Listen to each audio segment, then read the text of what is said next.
हाँ जी बालको, क्या हाल चाल। तो बच्चों आज अपन टॉपिक कवर करेंगे अपना main reason for stagnation in agriculture sector. ठीक है। स्टेग्नेशन का मतलब होता है एक ही जगह पर रुक जाना, ठहर जाना, या फिर बहुत ना के बराबर स्लोली स्लोली आगे बढ़ना। ठीक है। लेकिन उससे पहले हम बच्चों कुछ रिवाइज कर लेते हैं कल जो हमने पढ़ा था। फर्स्ट ऑफ ऑल भैया हमने पढ़ा था अपना इंट्रोडक्शन, पहले chapter 1 Indian economy on the eve of independence. ठीक है। इंट्रोडक्शन वाला पार्ट देखा था, फिर हमने देखा था low level of economic development under colonial rule. ठीक है। उससे पहले हमारी इकोनॉमी कैसी थी? प्रॉस्पेरस थी। प्रॉस्पेरस के अंदर क्या होता है? Independent and self reliant. किसी पर हम डिपेंडेंट नहीं थे, अपना खुद कमा रहे थे, खुद खा रहे थे। ठीक है। एग्रीरियन का मतलब होता है जो इकोनॉमी मेनली एग्रीकल्चर पर डिपेंड होती है, उसको हम बोलते हैं agrarian. 2/3 of population depend on agriculture. देखो लिखा हुआ है यहाँ पर। चलो, well known for handicraft industry. हमारी इंडस्ट्री थी वो हैंडीक्राफ्ट के लिए बहुत जानी जाती थी। हमारा जो हैंडीक्राफ्ट था वो बहुत फेमस था, जैसे कॉटन हो गया, सिल्क हो गया, precious stone, etc. During the British rule क्या हुआ था?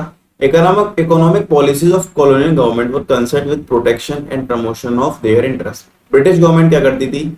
हर जगह पर अपना इंटरेस्ट देखती थी, हमें कहां से फायदा हो रहा है। ठीक है। Next, they transform India supplier of raw material and consumer of finish good. वो क्या करते थे? रॉ मटेरियल हमारे इंडिया से लेके जाते थे, वहां से उसको फिनिश गुड में कन्वर्ट करके दोबारा लेकर आते थे। Economic condition of a nation judged bye national income and per capita income. ठीक है। फिर हमने क्या देखा कि नेशनल इनकम को बच्चों बहुत सारे लोगों ने निकालने के लिए ट्राई करा। दादा भाई नौरोजी, विलियम डिग्बी, ठीक है, Findlay Shirras, VK RV Rao, RC Desai. However all these estimates produce conflicting result. सब में कॉन्फ्लिक्ट हुआ, लेकिन जो सबसे बेस्ट था वो किसका था? हमारे राव का। तो डॉक्टर राव का एकदम परफेक्ट था। ठीक है। चलो, और during the first half of 20th century, मतलब 1900 से लेकर 1950 की बात की जा रही है, जो हमारा प्रोडक्शन यूनिट थी वो 2% से भी कम थी, और पर कैपिटल 0.5% पर है। During the British colonial rule the condition of Indian agriculture was not all satisfactory. Condition अच्छी नहीं थी, हम बहुत पिछड़े हुए थे। 85% पॉपुलेशन गांव में रह रही थी, और बेसिकली वो एग्रीकल्चर पर डिपेंड थे। ठीक है।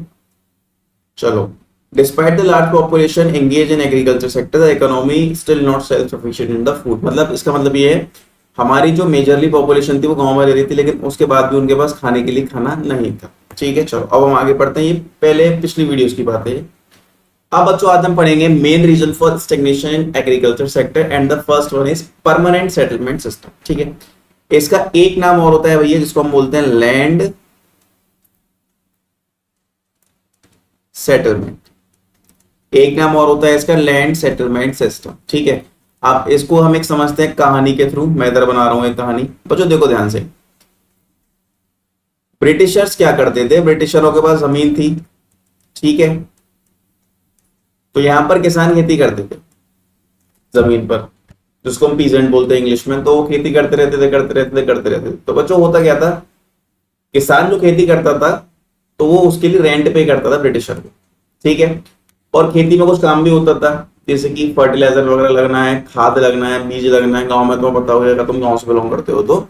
लेकिन हो क्या रहा था?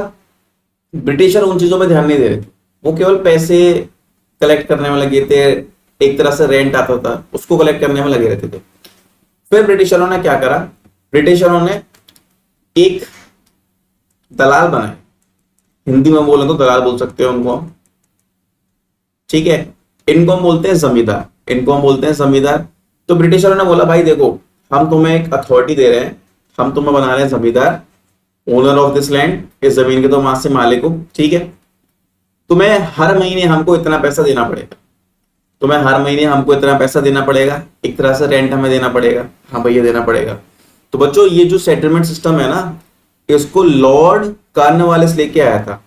देखो ये रहा, लॉर्ड कॉर्नवालिस लेके आया था भैया। कब लाया था? 1793 में। सन याद होनी चाहिए हमें। Land settlement system Lord Cornwallis लाया था, वो भी 1793। ठीक है ना? ओके। तो बच्चों ब्रिटिश सरकार ने बोला जमींदार से कि भाई हमें हर महीने तुम इतना पैसा दोगे। ठीक है। तो जमींदार किनसे लेते थे? जमींदार फिर इनसे लेते थे। इससे फायदा क्या हुआ? ब्रिटिशर फ्री हो गए, ना तो झिकझिक करनी किसानों के पास जाके, ना उनसे बात करनी, जमींदार से बात करनी है। जमींदार पैसा कलेक्ट करेगा, हमें लाके दे दे। ठीक है। चलो, और बच्चों जो पैसा जमींदारों को मिलता था ना, उसको हम बोलते हैं लगान। क्या बोलते हैं भैया? उसको लगान बोलते हैं। रीड करते हैं, देखो ध्यान से। Introduction of zamindari system by the colonial government. Colonial government का मतलब यहाँ पर होती है बच्चों ब्रिटिश सरकार जो राज कर रही थी हमारे ऊपर। Profit accruing out of the agriculture sector went to the zamindars in the form of lagaan. मतलब जो भी प्रॉफिट एग्रीकल्चर सेक्टर से होता था वो लगान के फॉर्म में जमींदार के पास चला जाता था। Dates for depositing fix sum of लगान वर आल्सो फिक्स्ड। और बच्चों ब्रिटिश सरकार ने क्या कर रखा था, जमींदारों से बोल रखा था कि इस डेट पर तुम हमें पैसा देने आओगे। डेट फिक्स कर रखी थी और अगर उस डेट पर तुमने पैसा हमें नहीं दिया तो हम तुमसे वो जमीन ले लेंगे, अब तुम जमींदार नहीं रहोगे। ठीक है, लिखा हुआ है देखो, विच द जमींदार वुड लूज देयर राइट। अगर वो टाइम पर लगान नहीं देंगे, पैसा नहीं भरेंगे ब्रिटिश सरकार को, तो वो अपना राइट जो है, उनका अधिकार है, उसको खो देंगे। ठीक है, चलो। The zamindars and colonial government did nothing to improve the condition of agriculture. और बच्चों जमींदारों ने और जो हमारी कॉलोनियल गवर्नमेंट थी, मतलब ब्रिटिश सरकार थी, उसने कोई भी डिसीजन नहीं लिया हमारे एग्रीकल्चर सेक्टर को इंप्रूव करने के लिए।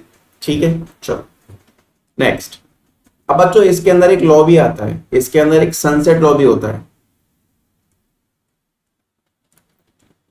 ठीक है, इसके अंदर एक सनसेट लॉ भी होता है, तो उस सनसेट लॉ के बारे में भी मैं बता रहा हूं तुमको, लिख लो पहले थोड़ा सा।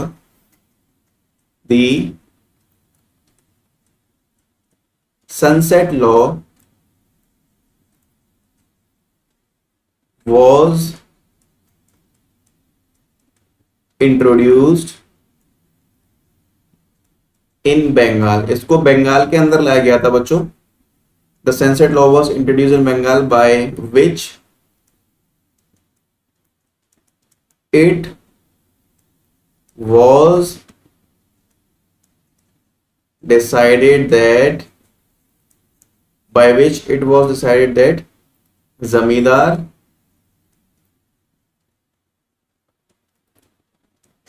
who would fail to pay the revenue by sunset on last day of Bengali year.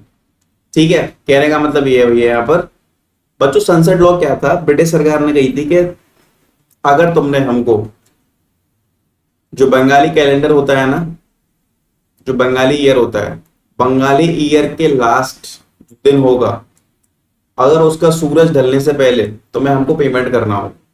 ठीक है, जो बंगाली ईयर होता है, मैं दोबारा रिपीट कर रहा हूं, the sunset law was introduced in Bengal by which it was decided that zamindar who fail to pay the revenue by the sunset on the last day of Bengali year. कहने का मतलब ये है, अगर जो जमींदार है उसने हमको बंगाली ईयर के आखिरी दिन सनसेट से पहले हमको पेमेंट नहीं करा तो वो अपने सारे अधिकार खो देगा। तो बच्चों इसको हम बोलते हैं सनसेट लॉ। क्या बोलते हैं भैया? Sunset law. मैं एक बार और रिपीट कर रहा हूं, सनसेट लॉ क्या था, अगर किसी जमींदार ने बंगाली ईयर के आखिरी दिन सनसेट होने से पहले पैसे नहीं दिए, रेवेन्यू नहीं दिया, तो वो अपने सारे अधिकार खो देगा। ठीक है, उसको हम बोलते हैं सनसेट लॉ। चलो नेक्स्ट, कमर्शियलाइजेशन ऑफ एग्रीकल्चर के अंदर बच्चों क्या बात होती है, बेसिकली जो ब्रिटिशर थे ना, वो किसानों को पैसे देते थे, लालच देते थे। क्यों देते थे भैया? वो बोलते थे यार तुम गेहूं चावल मत उगाओ, तुम कैश क्रॉप उगाओ। कैश क्रॉप मतलब बच्चों स्पाइसेस हो गए, कॉफी हो गई हमारी, ये होते हैं हमारे कैश क्रॉप। तो देखो लिखा हुआ है, it means, repeat, it means production of crops for sale in the market rather than for self consumption. तो जो गुड्स सेल्फ कंजम्पशन टाइप की होती है ना, जैसे गेहूं चावल हो गया, तुम उनको मत उगाओ, तुम उनको मत उगाओ। तुम बेसिकली किसको उगाओ? तुम बेसिकली जिनसे हमें पैसा मिलता है तो उनको। ठीक है, farmers were given high price. देखो फार्मर्स को पैसे ज्यादा दिए गए for producing cash crop. Cash crop क्या होता है भैया? कॉफी हो गई हमारे, मसाले हो गए, ये हमारे होते हैं कैश क्रॉप, इनसे पैसा मिलता है। अच्छा, These were used as raw material in British industries। तो बच्चों ये जो कैश क्रॉप थे ना, उनको ब्रिटिश इंडस्ट्रीज रॉ मटेरियल के लिए यूज करती थी और बहुत मोटा रेवेन्यू कमाती थी। ठीक है, चलो next, this went so far as to make many peasants, बच्चों पीजेंट्स का मतलब होता है फार्मर्स, ठीक है, farmers purchase their food requirement from the shops in the town. अब बच्चों देखो हो क्या रहा था, अब भाई खाना तो खाएगा ना किसान, खाना तो खाएगा वो, तो वो क्या करता था, देखो अब उसने अपने खेतों में तो उगाया नहीं है, अपने खेत में तो उसने अनाज उगाया नहीं है, तो अब वो क्या करता था, वो बच्चों मार्केट में जाता था, ठीक है। अब वो मार्केट पहुंचा, अब मार्केट में क्या हो रखा था कि जो ब्रिटिश सरकार थी उसने अपनी दुकानें खोल रखी थी जहां पर खाने का राशन वगैरह मिलता था, वहां से फिर हम लोग खरीदते थे।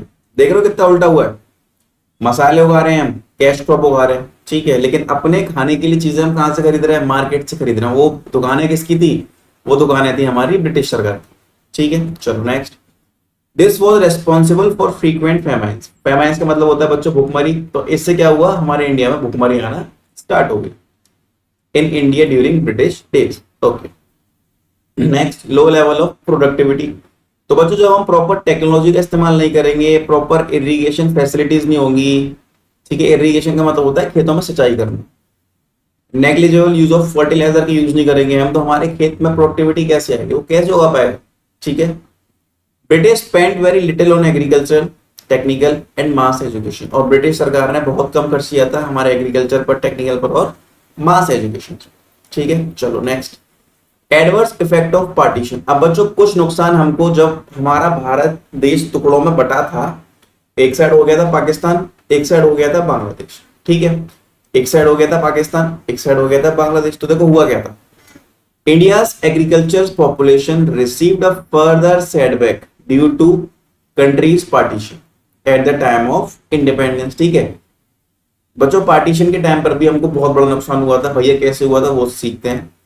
A sizable portion of undivided countries, highly irrigated and fertile land went to Pakistan। मतलब जब हमारा बंटवारा हुआ तो हमारी बहुत अच्छी जमीन थी इरिगेशन के मामले में, फर्टाइल के मामले में, ठीक है, highly irrigated and fertile land went to Pakistan, और वो जमीन हमारी पाकिस्तान में चली गई, ठीक है। Next, almost whole of jute, मतलब मैक्सिमम जूट लगभग, ठीक है, प्रोड्यूसिंग एरिया था वो पार्ट हो गया बच्चों ईस्ट पाकिस्तान का, ठीक है। ऑलमोस्ट होल ऑफ जूट मतलब जो हमारा पूरा जूट था वो अब ईस्ट पाकिस्तान का पार्ट हो गया, जिसको हम बोलते हैं बांग्लादेश, ठीक है। चलो ठीक है बच्चों, तो ये था हमारा आज की video. Okay till then tata bye bye. और आज के कीवर्ड्स क्या क्या हैं, आज कीवर्ड है कि जो हमारा परमानेंट सेटलमेंट सिस्टम है उसको कौन लेके आया था भैया, उसको लॉर्ड कॉर्नवालिस लेके आया था 1793 में लेके आया, ठीक है। फिर हमने एक अच्छी चीज पढ़ी, बढ़िया चीज पढ़ी, इसको हम बोलते हैं सनसेट लॉ। क्या बोलते हैं भैया, उसको हम सनसेट लॉ बोलते हैं, ठीक है। और क्या देखा हमने, बाकी सब तो बेसिक ही था, ठीक है। और हमने आज ये सीखा कि पार्टीशन के टाइम पर जो हमारी अच्छी जमीन थी हाईली इरिगेटेड एंड फर्टाइल वो पाकिस्तान चली गई थी, और हमारा मैक्सिमम जो जूट का काम हो रहा था वो हमारा ईस्ट पाकिस्तान हो गया था। ईस्ट पाकिस्तान का मतलब बांग्लादेश, ठीक है बच्चा पार्टी। और आज हमने सीख लिया अपना लैंड सेटलमेंट सिस्टम भी क्या होता है। चलो टाटा बाय बाय।